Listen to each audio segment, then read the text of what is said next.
sa akin ay isang bagay na pagtulong sa iba o pagtulong sa sarili mo upang mapaunlad ang buhay mo o ano man sa kakaharap ng kahirapan sa buhay mo. At ito'y bilang isang estudyante, ang compassion ay isang bagay na mahalaga sa buhay mo, at ito'y dapat isabuhay mo sa sarili mo at bigyan mo ng hulugan. Bilang isang estudyante, ang compassion para sa akin ay isang bagay na hindi napapalitan ng hindi naman o anumang bagay na yan. At ang compassion ay isang bagay na parte talaga ng buhay na kailangan mong tanggapin at kailangan mong pagbigyan ng laan na oras o ibigay ang sarili mo o buong loob mo o buong puso mo para dun sa isang bagay na yan.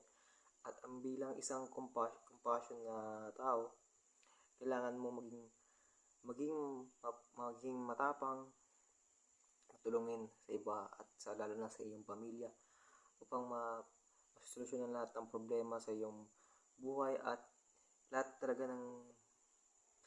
ng nararanas mo na parte na talaga ng buhay yan, at hindi ka lang nag-iisa. Marami rin din tao na nakakaranas niyan. Hindi ka lang nag-iisa sa mundo. Marami din tao na marami din compassion katulad din ng sayo o katulad din ng iba. Yan din natutunan ko about sa compassion. Ay, paano mo maano yung compassion mo sa environment o dun sa ibang tao? Ang environment, ibang tao ay upang matulungan ng iba para mapaunlad ang komunidad natin at bigyan lakas ang ibang kabataan na huwag sumuko sa lahat ng bagay na kahit ang kahirapan ay dumadating sa buhay, kailangan maging matatag at masipag at lalo na maging madiskarte sa lahat ng bagay. At bigyan ng kapwa ng tulong sa lahat ng bagay. Lalo na maging matulungin sa lahat ng gagawin, at lalo na maging madiskarte talaga at kailangan talaga sa buhay nito.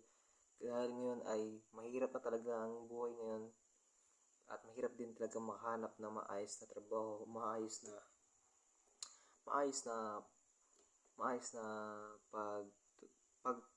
pagpupuntahan mo ng iyong buhay. At kailangan mo talaga magtiyaga at kailangan mo maging malakas at matapang para umunlad ang environment ng isang bagay. At para sa akin, para sa compassion about sa PU, kailangan mo maging unity o magtulungan kayo. Kailangan mo din bigyan ng lakas ang ibang bagay, ibang tao, nang bigyan mo sila ng payo at bigyan mo din sila ng karunungan about sa compassion. Bigyan mo din sila ng kung ano naranasan mo sa buhay na mahirap. Kailangan mo din ibigay sa kanila ng pagpapayo para paano nila ma-resolba ang problema na yon at paano din nila mapapagdaguyod ang kanilang buhay.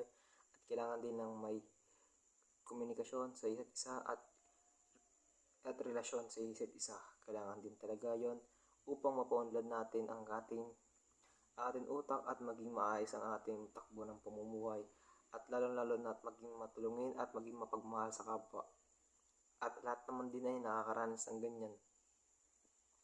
At unang-unang sa lahat, huwag natin kakalimutan ang sarili natin, na itaguyod muna natin ang sarili bago ang iba. Kailangan magmutiwala sa sarili mo at kailangan mo may pagtaguyod dyan upang ang ibang tuturuan mo ng ibang compassion ay upang bigyan sila ng lakas at payo para sa problemang rarating sa kanila at bigyan din ng lakas.